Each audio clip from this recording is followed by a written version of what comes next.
Amén. Sí, Amén. Qué bueno, mi exacto. hermano. Dios les bendiga, hermanas. Un gusto de saludarles en esta tarde, esperando que el Señor haya sido con ustedes en todas sus actividades cotidianas y que Dios nos bendiga en esta tarde, ¿cierto? Para tener esta importante clase y tan maravillosa clase, ¿cierto? De esta lección 6 que es la salvación y la obra de Cristo. Vamos a tener una lectura bíblica aquí en Efesios capítulo 2,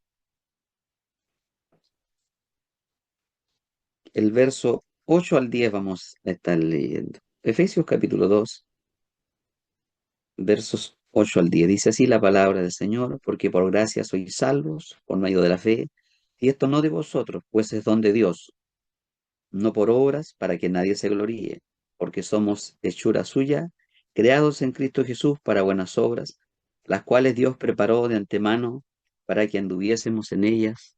Amén. Vamos a dar un momento.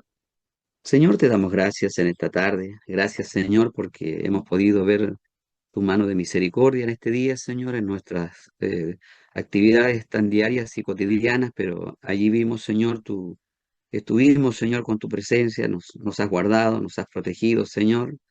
Y Dios mío, en esta hora y ya en las horas de la tarde, al estar reunidos, Señor, a la distancia, pero a través de este medio de internet, estamos, Señor, preparados para tomar parte de tu palabra, Señor, y hablar de ella, esperando que por ella seamos edificados, Señor. Creo que contamos, Señor, con esa bendición desde ya, porque tú nos preparas para eso, Señor, porque tu palabra es bendita, todo tu mensaje está dispuesto, Señor, para que podamos, pueda canalizarse en la vida de cada uno de tus hijos, Señor, independiente a donde estén. Señor, tu bendición está allí con ellos, tu Espíritu Santo está allí. Gracias, Señor, pedimos tu ayuda, rogamos tu ayuda, Señor, lleva todo cansancio de nuestros cuerpos, Señor, agotados tal vez después de un día arduo de labor para algunos, tanto para aquellos que salen de sus hogares o de las hermanas que están en sus hogares también, aparte de las que salen a trabajar, las que están en sus hogares, son dueñas de casa. Rogamos, Señor, también que tú renueves la fuerza de cada una de tus hijas, de tus hijos, Señor. Gracias, Señor, te damos. Pedimos tu bendición, Señor, para poder realizarnos de esta manera, Señor, con alegría, con gozo, con sabiduría, Señor, pidiendo tu ayuda, rogando, Señor, porque tú eres el maestro de los maestros, Señor. Pedimos tu ayuda. Esperamos abordar esta clase con temor, con temblor, Señor, también, Dios, con paciencia, Señor, y tú nos des la sabiduría para poder, Señor, ser grandemente bendecidos. Gracias, Padre. Rogamos la bendición para cada uno de tus hijos. Señor, y que esta lección pueda colaborarnos mucho, Señor, en toda la tarea que hay por delante. Gracias, Padre, en el nombre de Jesús, nuestro Señor y Salvador. Amén. Dios les bendiga, queridos hermanos, a todos los pastores que están por ahí, todos nuestros hermanos, a donde estén. Bien, aquí tenemos este material que todos tienen por ahí en su lugar ahí, y tenemos esta lección de la salvación y la obra de Cristo. Bien, en cuanto a es la soteriología bíblica. Soteriología bíblica es la rama de la teología sistemática en la que estudia esta doctrina de la salvación. Proviene del griego, ¿cierto? Soteria, que significa salvación, y logos, que es estudio. Entonces, el estudio acerca de la salvación. Enfoca cómo Dios salva a la humanidad del pecado y las consecuencias de este. Y desde luego, ¿cierto? Desde luego, y es así a través solo de la obra redentora de nuestro Señor Jesucristo. Tenemos aquí en la introducción, queridos hermanos, allí nos dice algo que tenemos que considerar las primeras palabras, que la muerte de Cristo tiene una gran importancia en la doctrina cristiana. A pesar de ello, su interpretación ha sido reflejada de distintas visiones, en que en muchos casos presenta una visión ilimitada o parcial del sacrificio de Jesucristo en la cruz. El principal significado de la muerte de Cristo está relacionada con la idea de la sustitución. El Hijo de Dios toma un lugar del pecador y muere en lugar de cada creyente, ¿cierto? En lugar de creyente. De esta forma resuelve tres grandes problemas que otorga la libertad al pecador. Reconcilia al pecador con Dios y paga el precio frente a un Dios santo que demanda justicia. Bueno, es sumamente importante, hermanos, cuando se trata de la salvación, porque la salvación está implícita en toda la Biblia. Y podemos decir también que la salvación es el mensaje central de la Biblia, el mensaje central. Como yo le decía, que está implícita en toda la Biblia, en el Antiguo Testamento también, porque recordemos que el Señor siempre lo que quería era salvar a su pueblo de todas las circunstancias, ¿cierto? En camino a su tierra prometida. Y, y obviamente en el Nuevo Testamento esto se explica de mayor manera, e inclusive, ¿cierto? Con el nacimiento de nuestro Señor Jesucristo. Cuando el Señor nace, su nombre humano es colocado Jesús, ¿cierto? Jesús es el nombre humano, es un nombre griego, ¿cierto? Y Josué es en hebreo, que significa también salvación. Entonces, la salvación está implícita en toda la Biblia, absolutamente. Y además que los evangelios, ¿cierto?, nos hablan de la manifestación de la salvación.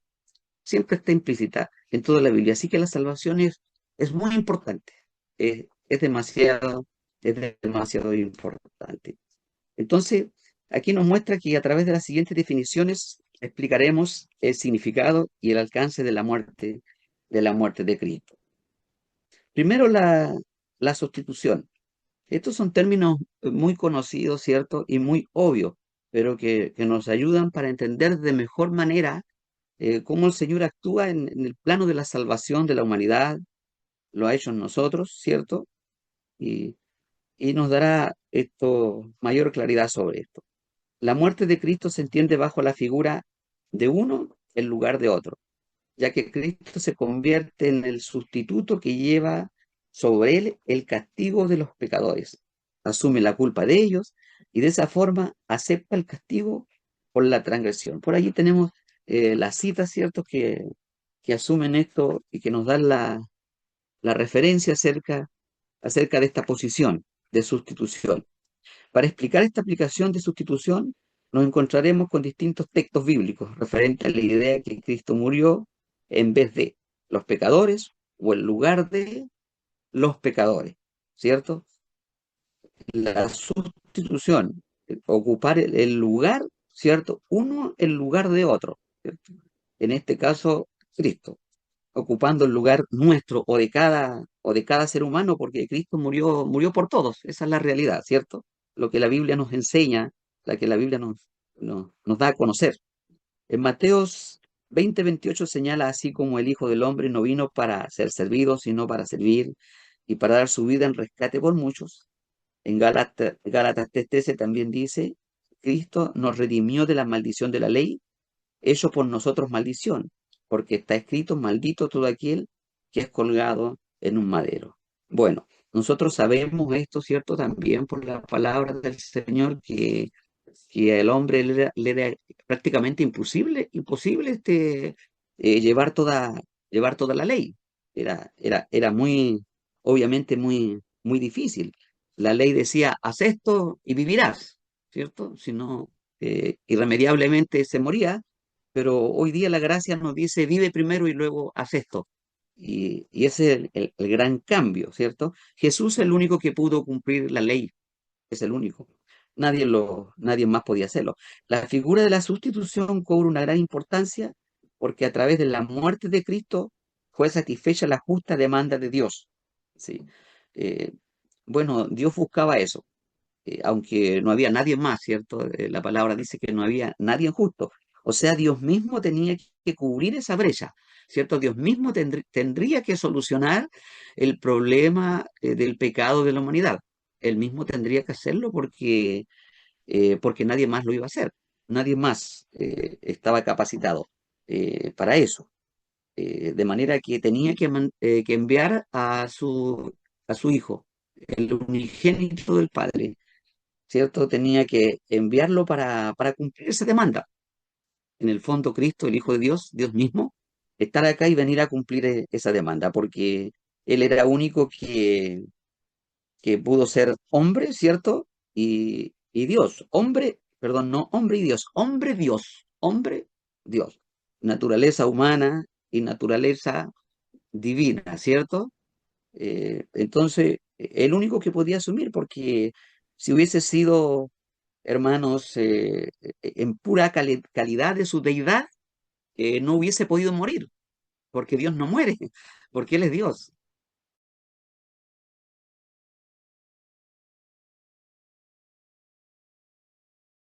100% hombre completo para morir, ¿cierto? Para literalmente morir, y Dios para resucitar, ¿cierto? Y cumplir la obra redentora, ¿cierto? Cumplir y ese sustituto en realidad y sea la obra perfecta, porque nadie lo podía hacer.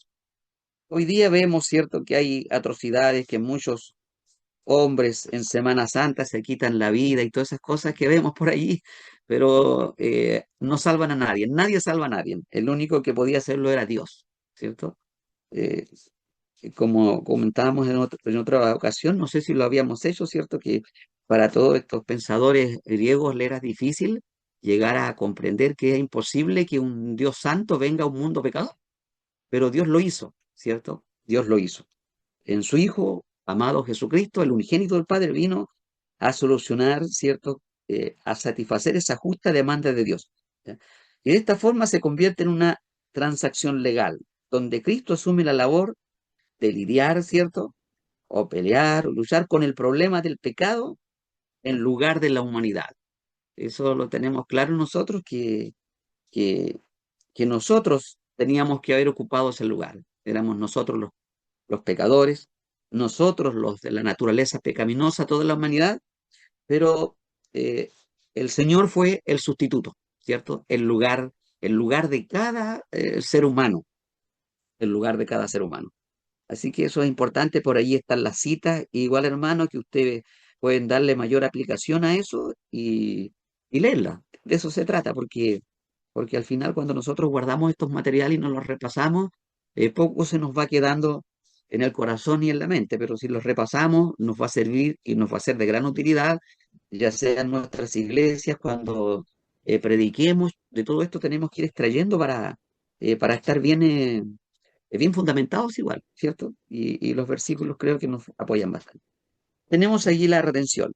Según la raíz etimológica, su origen, ¿cierto? Cuando dice etimológica es su origen, la palabra redención proviene de tres vocablos, que de forma individual y conjunta nos muestra un panorama de esta definición. En el fondo estamos hablando de la misma palabra, ¿ah? Con estos términos griegos que vamos a tratar abajo, ¿cierto?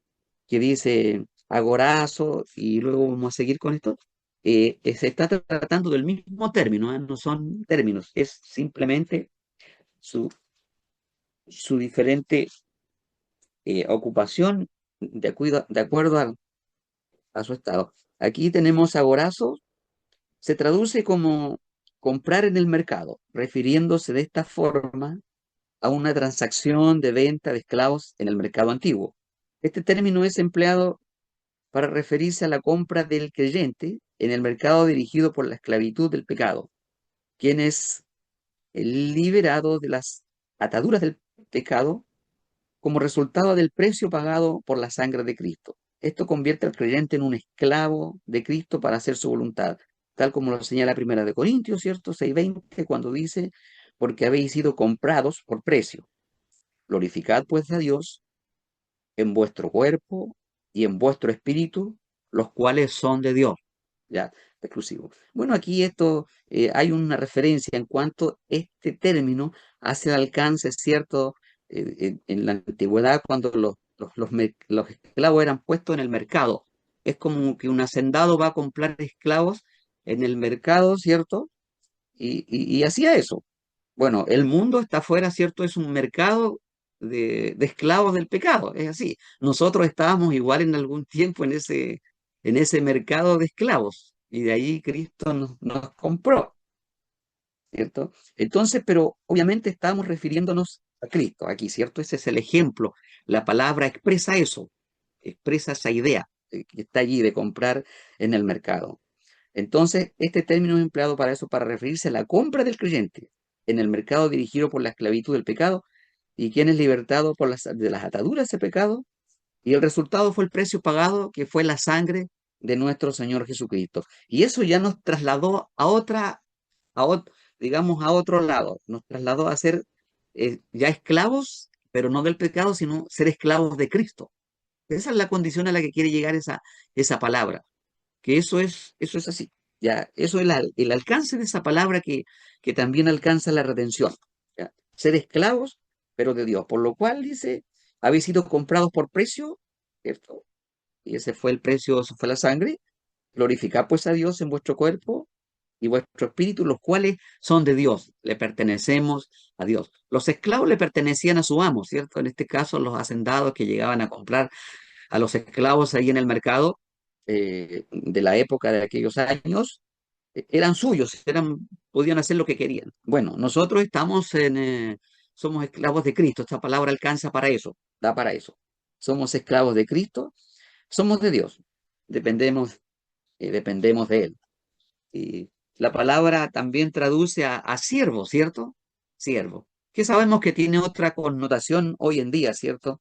No es prácticamente no es lo mismo. Cuando con Cristo cambió eso y ya es una connotación diferente decirle siervo a alguien, hay otra altura, otra mira. ¿Ya? Pero eso es la condición, ser esclavos, esclavos de Cristo. Cristo nos compró con su sangre, su sangre fue el precio y ahora somos de Cristo. La persona, aquel que el Señor lo trae, llega a ser esclavo, esclavo de Cristo, no del mundo y no de las pasiones. El Tenemos, diablo. Que le dije ayer y volvió. tenemos la otra palabra, ¿cierto? Hexagorazo. La traducción se entiende como comprar del mercado para el consumo propio y nunca ser vendido nuevamente. Esta forma nos enseña que Cristo rescató a los creyentes de la maldición que los condenaba e impedía que fueran salvos. Así lo menciona el libro de Gálatas 4:5. Leemos ese versículo que dice, para que redimiese a los que están bajo la ley, a fin de que recibiéramos la adopción de hijos. De esta forma se completa la idea de que los creyentes fueron comprados al mercado de esclavos y fueron completamente sacados de él. Bueno, aquí hay otra posición y otro alcance con respecto, ¿cierto?, a la misma palabra que estábamos conversando, ¿cierto?, de redención. Este es un alcance diferente. También se estaba allí, ¿cierto?, en el mercado de esclavos. Comprar del mercado, dice, pero para un consumo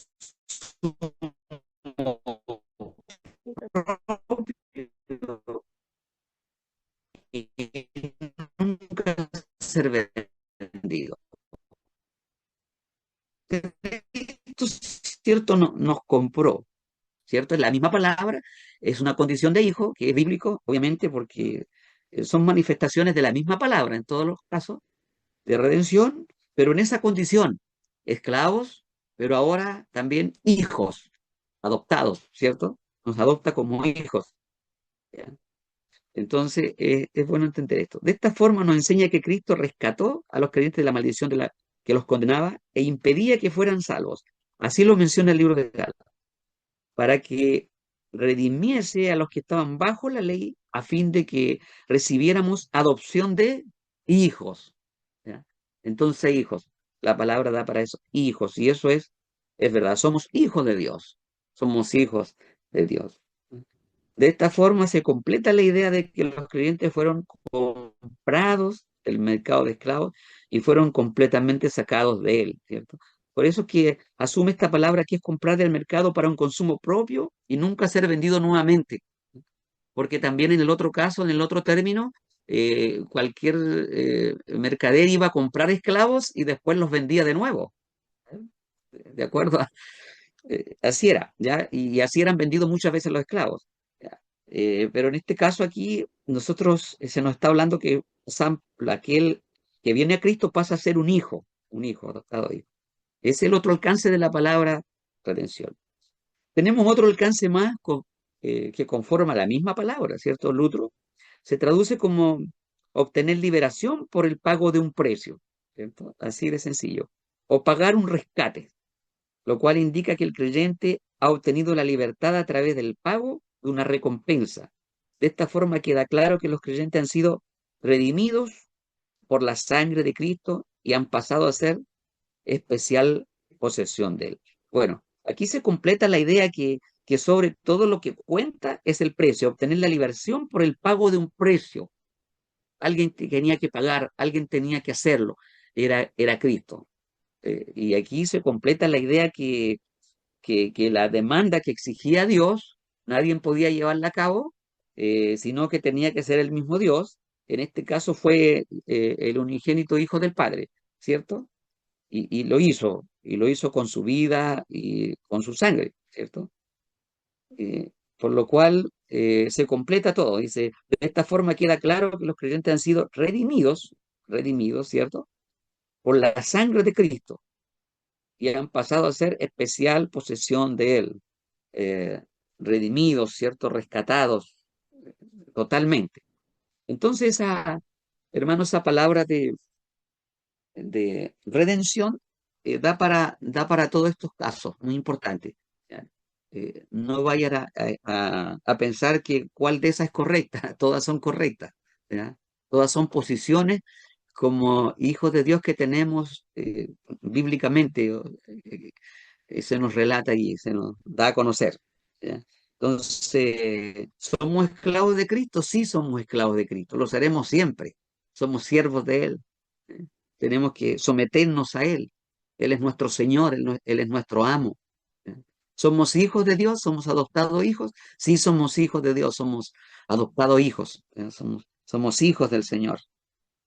Y también hemos sido comprados por precio, sí. El precio fue la sangre de Cristo totalmente. En todos los casos, la sangre de Cristo fue el pago para sacarnos, ¿cierto?, del mercado allí donde estábamos. ¿Eh? Entonces, espero lo comprendan en su totalidad, hermanos, pero siempre hay tiempo para repasar estas materias, así que es bueno hacerlo. Tenemos la reconciliación también, que los términos asumen mucho su significado.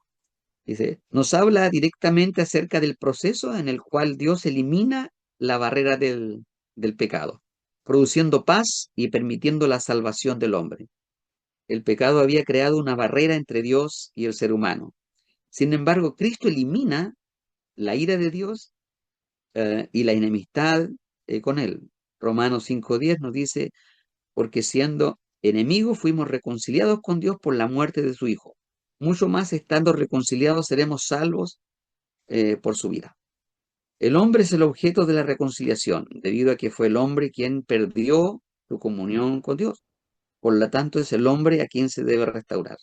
La reconciliación se resume en hacer las paces con Dios, recibiendo este beneficio por gracia.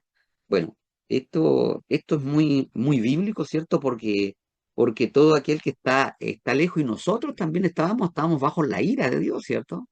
La palabra eso lo calza muy bien, estábamos bajo la ira de Dios, pero el único que podía llegar a reconciliarnos con Dios, obviamente, es Cristo, ¿cierto?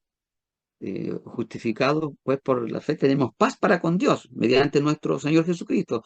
Paz, reconcilio. Entonces, el único que nos reconcilió y que reconcilia, ¿cierto?, la humanidad con Dios es Cristo, por su obra sacrificial en la cruz, ¿cierto? Es lo único. Entonces, el hombre era el objeto a reconciliar, el hombre.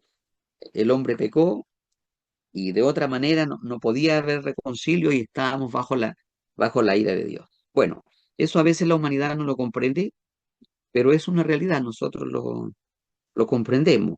Bueno, la humanidad se está bajo la ira de Dios, pero Dios es benevolente, ¿cierto? Mucha misericordia de Dios ha actuado durante las distintas épocas de esta vida y vemos que es misericordioso todavía el Señor. Así que en ese término no hay ningún conflicto, ¿cierto? Ese término es clarito para todos nosotros. El libro de Romanos habla mucho sobre la reconciliación, la reconciliación y el tema de la justificación también. Tenemos la propiciación. La propiciación se refiere al sacrificio que se ofrecía en la antigua ley con objetivo de aplacar la ira divina y obtener el favor de Dios. ¿Sí? Debido a que Dios es santo y justo, no es posible que pase por alto el pecado. Para resolver este problema, resolver este problema es que Cristo se presenta a sí mismo como el sacrificio perfecto, lo que hace que el creyente sea aceptable para Dios y lo aleja de su ira, ¿cierto? Aquí se hace más claro aún el tema de la propiciación. Juan 1:29 dice, lo explica de la siguiente manera. Al siguiente día vio Juan a Jesús que venía a él y dijo, he aquí el Cordero de Dios que quita el pecado del mundo. La propiciación está cimentada en tres ideas claves.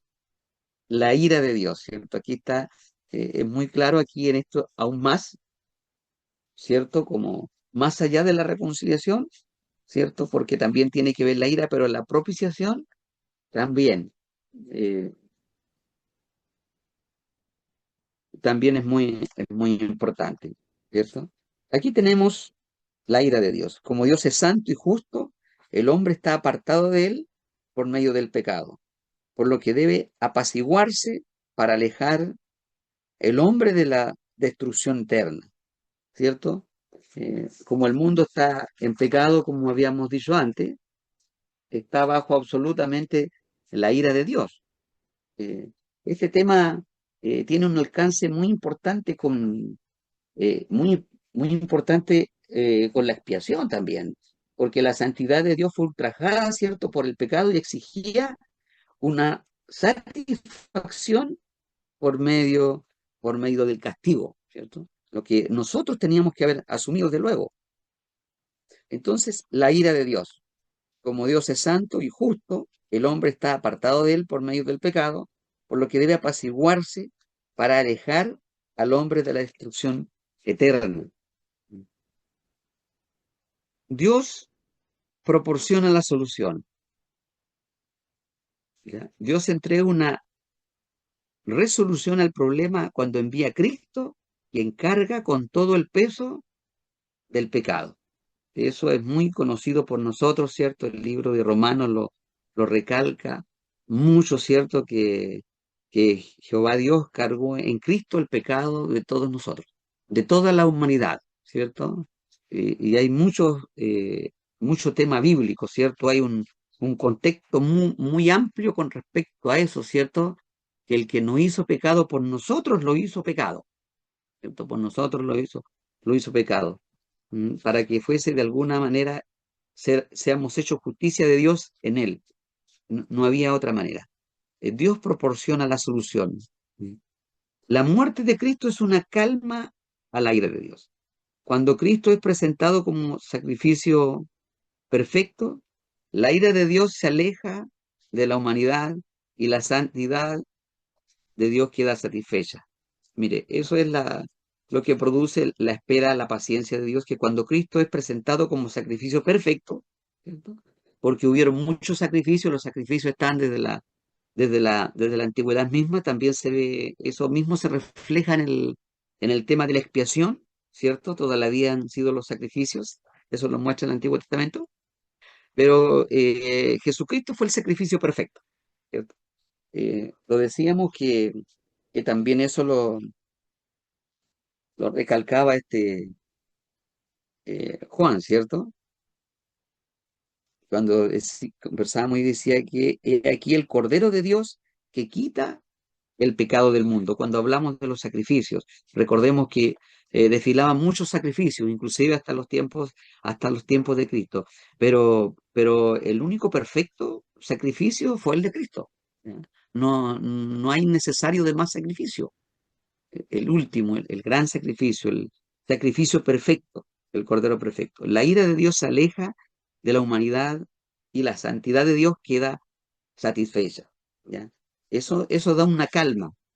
da una cierta quietud. Eso no quiere decir que el que está en el mundo y está lejos de Dios, está bajo el amor de Dios, bajo cierta condición del amor de Dios, ¿cierto? Para poder venir a la redención, pero también el mundo pecador está bajo la ira de Dios, ¿cierto? Por eso es que Dios también desata juicios y todas estas cosas. No podemos mezclar las dos cosas, ¿ya? Mezclar las dos cosas. Eh, eso eso tiene que estar claro para nosotros. Dios no está satisfecho con la corrupción, con el asesinato, con el aborto. Dios no ama eso. Si nosotros dijéramos que ya Dios, al ver sido ejecutado el sacrificio perfecto, la ira de Dios se aleja y queda todo tranquilo, ¿cierto? Se aleja de la humanidad, queda satisfecho Dios con el sacrificio ya perfecto, pero también queda bajo la mirada de Dios el mundo, en su corrupción, en su asesinato, en miles de cosas, ¿ah? Entonces eso queda allí, ¿no? No vayamos a pensar que eso no tiene ninguna consecuencia, tiene consecuencia, ¿sí? Tiene consecuencia y mucha consecuencia, ¿no?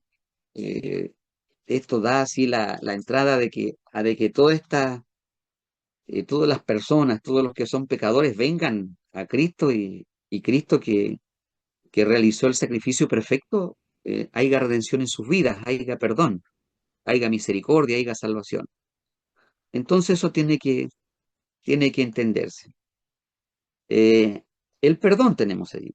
El perdón es el acto a través del cual Dios exime o libera, ¿cierto? Libera, sí, también, libera de la culpa al pecador.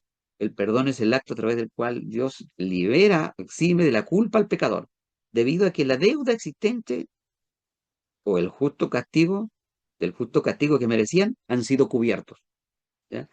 Colosenses 2:13 dice, y a vosotros, estando muertos en pecados y en la incircuncisión de vuestra carne, os dio vida juntamente con él, perdonándoos todos los pecados. Mire qué versículo más propicio a la situación, ¿cierto?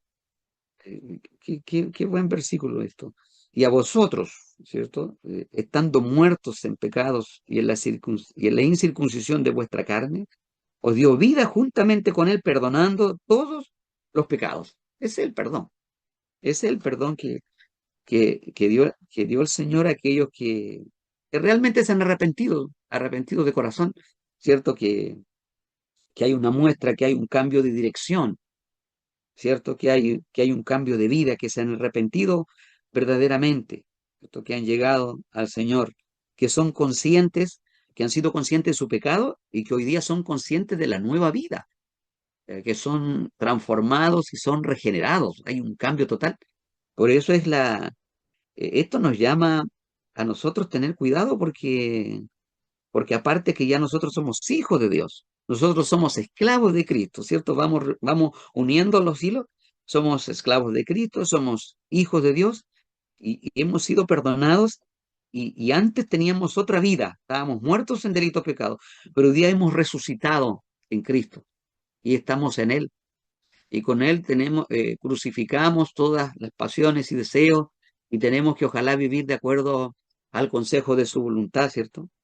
Entonces eso es muy importante, no es solo para mirar al mundo que está perdido, es para mirarnos nosotros y decir que tenemos que llevar una vida que se condice con la vida de un salvado, con un esclavo de Cristo, sujeto al señorío de Cristo, ¿cierto? Eso es muy importante, el perdón. Nosotros nos arrepentimos, Él nos perdona, Él es el que concede el perdón. El perdón soluciona para siempre el problema del pecado en la vida del creyente. O sea que no hay problemas tan grandes en la vida. El problema más grande es el estar perdido, ¿cierto? Ese es el problema más grande. A veces pensamos que tenemos problemas, pero eh, el problema más grande lo tiene aquel que no ha llegado a Cristo. Esos son los que tienen el problema más grande. Nosotros tenemos el deber, sí, el mandato de hablarles de Cristo. El perdón soluciona para siempre el problema del pecado en la vida del creyente. Se vuelve un proceso distinto de la limpieza diaria que debe practicar cada creyente, ya que este perdón solo puede obtenerse a través de la muerte de Cristo. porque Cristo hizo la obra, entonces las puertas están abiertas para que ese perdón tenga un resultado esperanzador y eterno, eterno, eterno. En realidad es así. Entonces, nos llama a eso, ¿cierto? Nos llama a eso a una... Aquí hay que también actualizar y proporcionar eso bien al proceso de limpieza diaria que debe practicar cada creyente. A veces se dice que nosotros tenemos que confesar todos los días, porque a veces fallamos y tenemos que ser realistas en eso y debemos estar pendientes de eso para llevar una vida que glorifique a Dios, ¿cierto? Cada día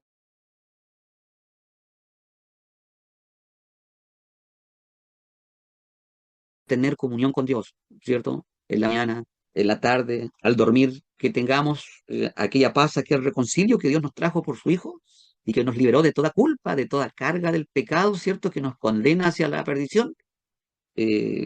Dormirnos con tranquilidad, ¿cierto? Descansar sabiendo que si hemos cometido un error, si hemos ofendido a Dios, a veces al mirar o al hablar, no hemos glorificado su nombre en estas áreas, tenemos tenemos que ir a Él, ¿ya?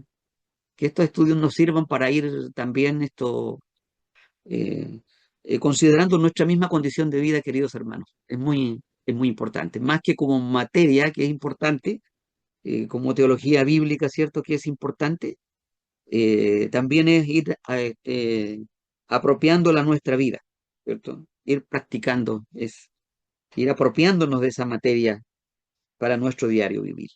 Y entonces ese es el perdón. La justificación. La justificación corresponde al acto y efecto de justificar a quien tiene fe en Jesucristo.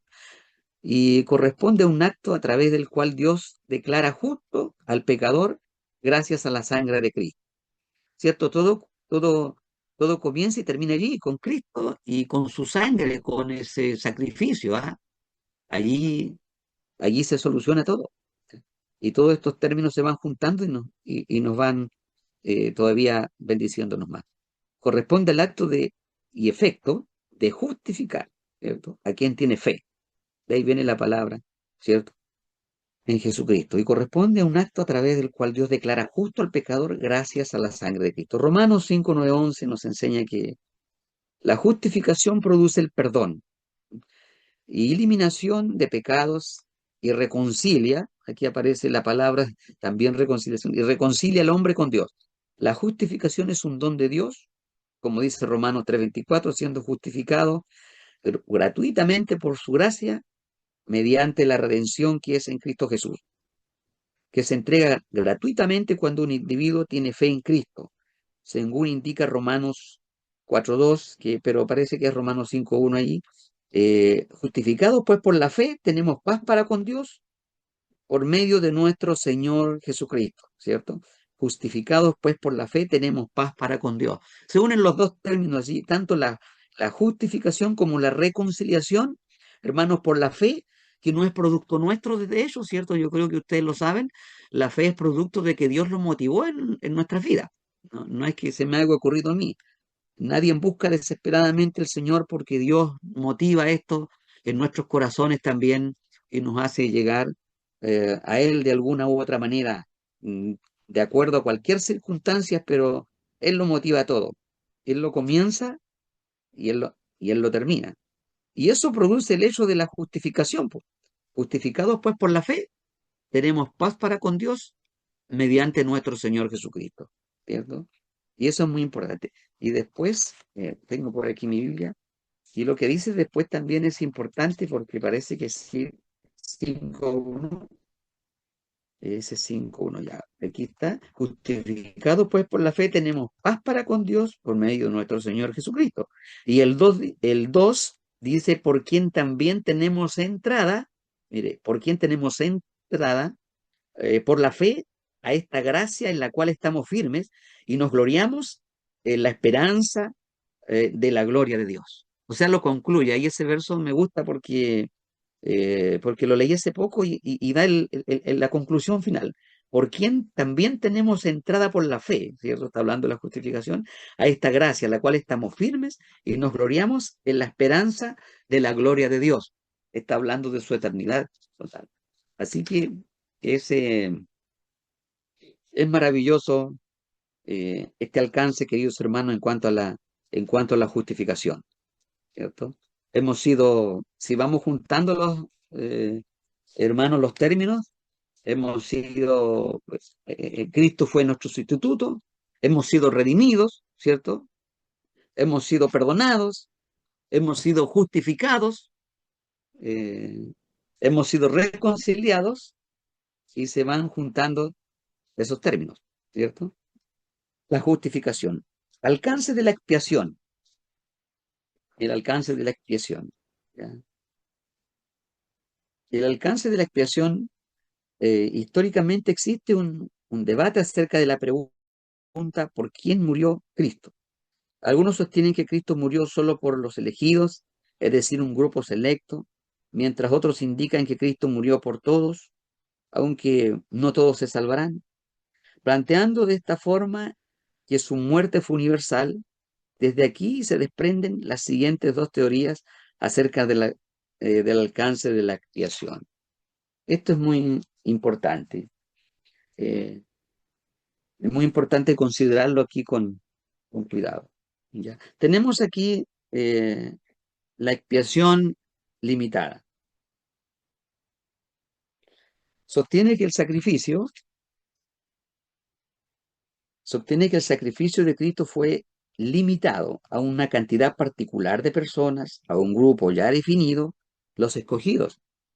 Para sostener esta postura se basan en los siguientes puntos. Y aquí están los puntos que vamos a considerar. Dice: Cristo, el buen pastor, dio su vida por el rescate de sus ovejas. No todas las personas forman parte de este rebaño. Esta es la posición de la expiación limitada, ¿eh? Para que tengamos cuidado. Cristo dio su vida por la iglesia, por los elegidos. Si Cristo expió el pecado, debe ser por un grupo reducido de personas. De lo contrario, quienes no son salvos demostrarían que no se cumple el propósito del sacrificio.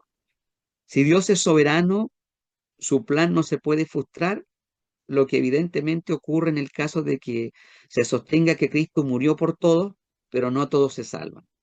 Si Cristo murió por todas las personas, entonces se entiende que todos serán salvos, lo cual conduce a un universalismo de la salvación y deja de lado la obra de la fe. Mire, esto es muy importante entenderlo porque, bueno, esto puede darse con de repente, diferentes puntos de vista que se trata con otras personas de otras iglesias, ya sea con algunos hipercalvinistas, que hay conversaciones por allí o debates de repente, se llegan salen estos temas a colación, ¿ah?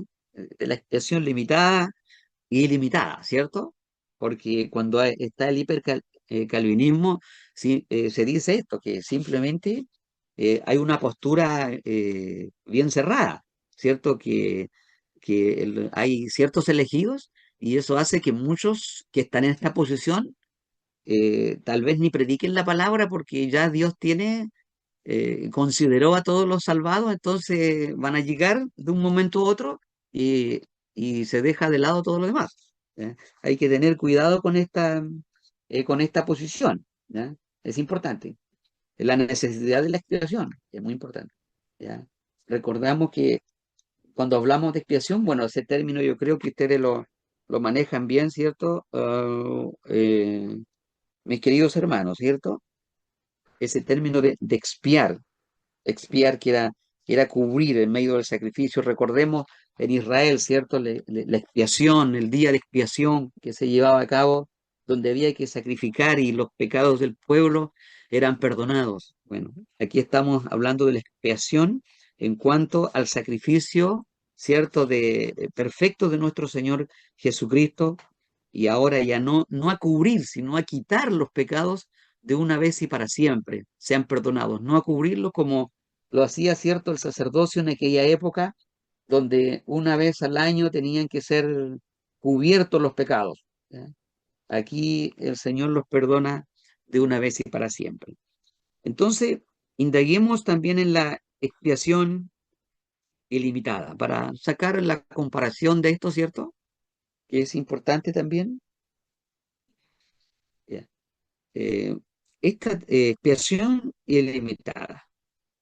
Esta teoría indica que Cristo murió por todos. Mire, vamos escuchando con claridad. Esta teoría indica que Cristo murió por todos, pero que esta muerte es efectiva solo para aquellos que creen en el Evangelio.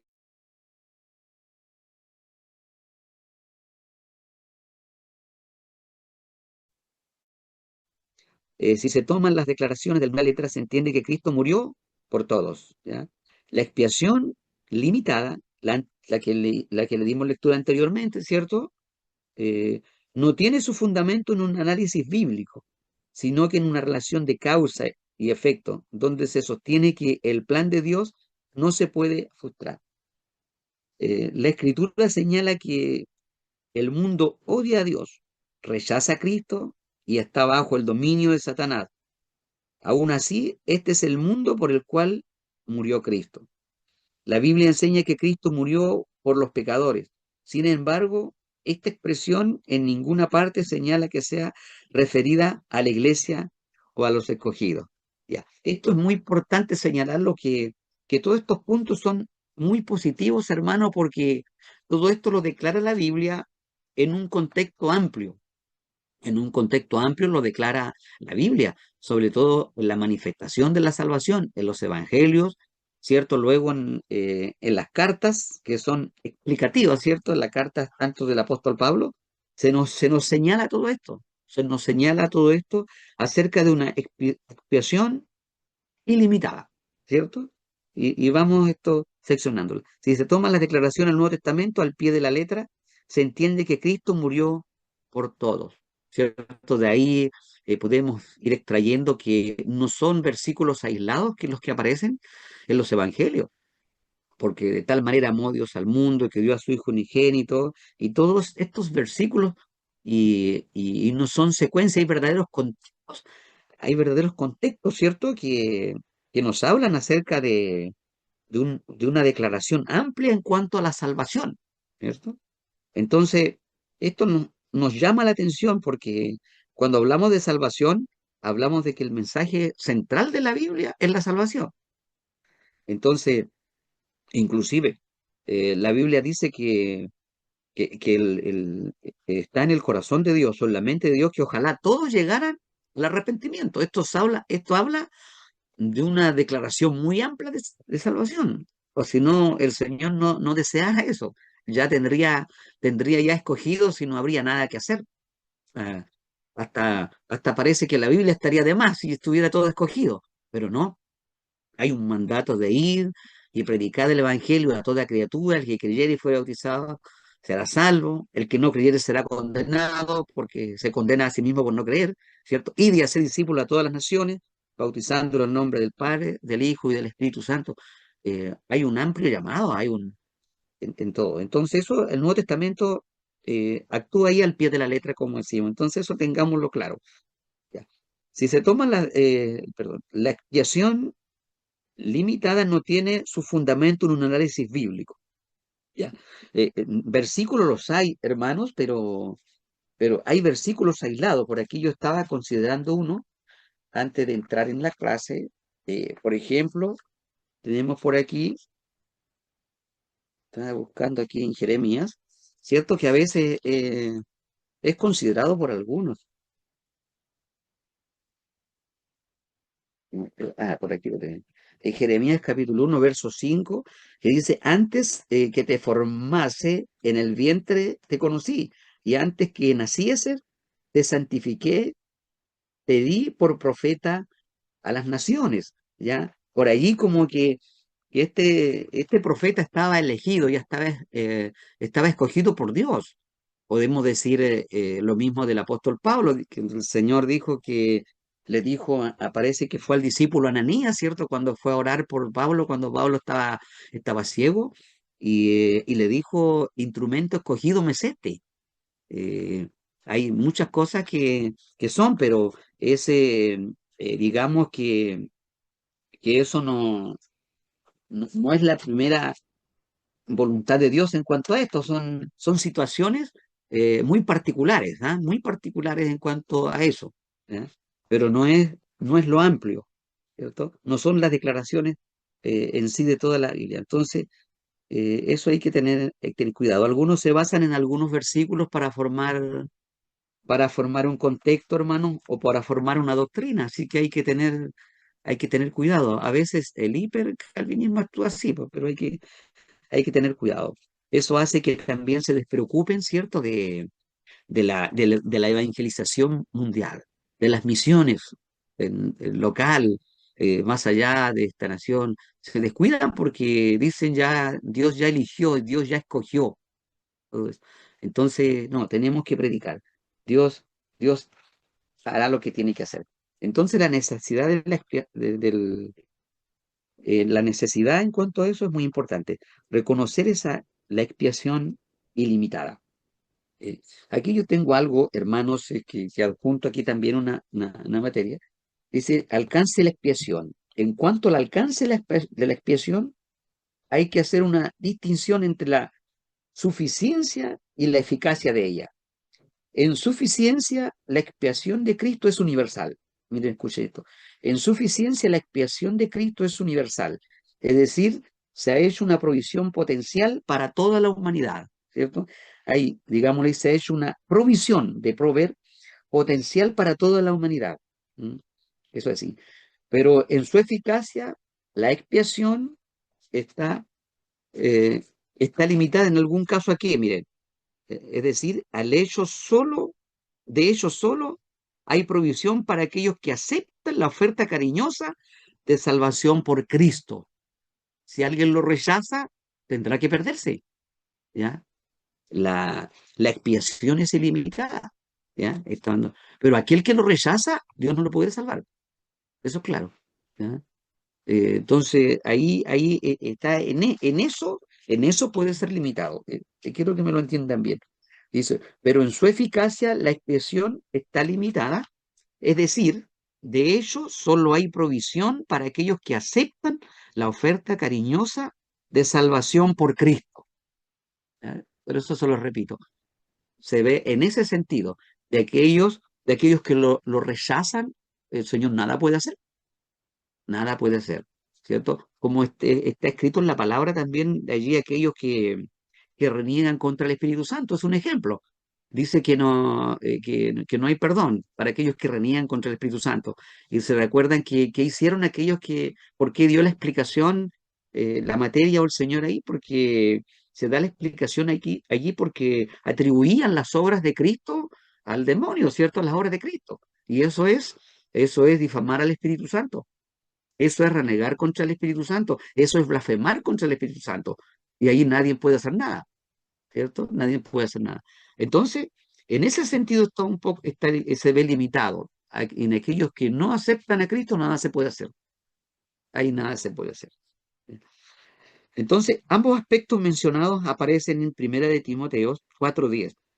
Mire, escuchen, dice que por esto mismo trabajamos y sufrimos aprobios, porque esperamos en el Dios viviente, que es el Salvador de todos los hombres, pero mayormente de los que creen. Eso está, si usted lo busca en su Biblia, anótelo allí, Primera de Timoteo 4:10, búsquelo. Por cuanto tenemos nuestra esperanza puesta en el Dios vivo o el Dios viviente, el cual es el Salvador de todos los hombres. La salvación es para todos los que lo quieran, pero mayormente dice a los que creen. Entonces, si alguien no cree, nada se puede hacer. Entonces, eso es muy importante. Si es ilimitada en alguna manera, es para los que no creen. Ahí nada se puede hacer.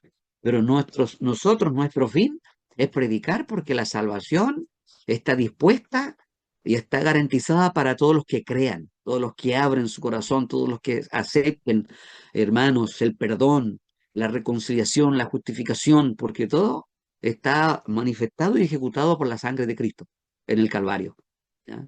Ahí en el Gólgota, ahí el Señor dio su vida, corrió su sangre por esto. ¿Ya? Entonces la Escritura señala que el mundo odia a Dios, rechaza a Cristo y está bajo el dominio de Satanás. Aún así, este es el mundo por el cual murió Cristo. Cristo murió por todos, viendo la condición de este mundo, pero lo hizo porque obviamente quería salvar a sus criaturas, a los hermanos, ¿cierto? A pesar del odio del mundo, hay un amor irrenunciable de Dios, ¿cierto? Por este mundo, y por ello envió a su Hijo Jesucristo. Luego, ¿ya?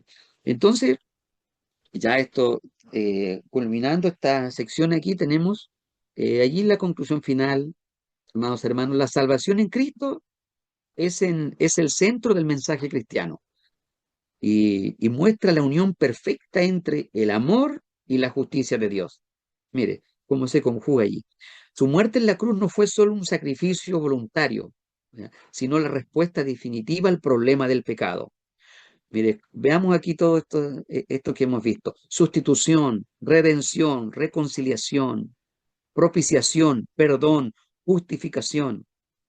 Se integran en una obra completa que libera al pecador, lo restaura y lo regresa a la comunión con Dios.